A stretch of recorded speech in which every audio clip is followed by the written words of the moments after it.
Meron na naman akong package mula sa TikTok shop. Tara guys, i-unbox natin. Hello everyone, this is Popsicles and for today's video, another unboxing ang ating gagawin. At ito nga po ang ating item, dineliver ng JNT Express. Tara, buksan na natin yan. At ayan, winawasak ko na nga po ang aking package para lumabas na ang aking item. At ayan, nakikita nyo, lumabas na siya. At ayan, naka-bubble wrap talaga siya guys. So gupitin natin yan para mabuksan natin siya. At ayan guys, nakikita nyo ang kapal ng bubble wrap niya. Kaya hirap na hirap akong gupitin yan guys. At talagang iningatan ni seller ang pagkabalot, no? Safe na safe. So ayan, nakita nyo, natanggal natin yung bubble wrap at ayan, nakakarton na may scotch tape. So gupitin natin ulit para makita natin yung ating item.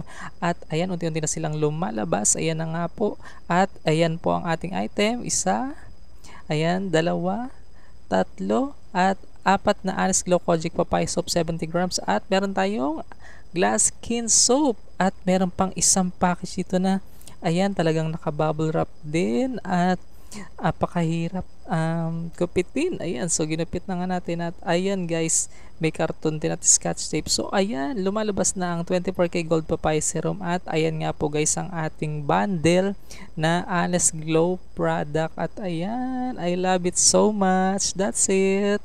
So guys, ayan nga po ang ating Honest Glow Kojic Papaya Soap, Glass Skin Soap at 24K Gold Papaya Serum. So check out na kayo guys.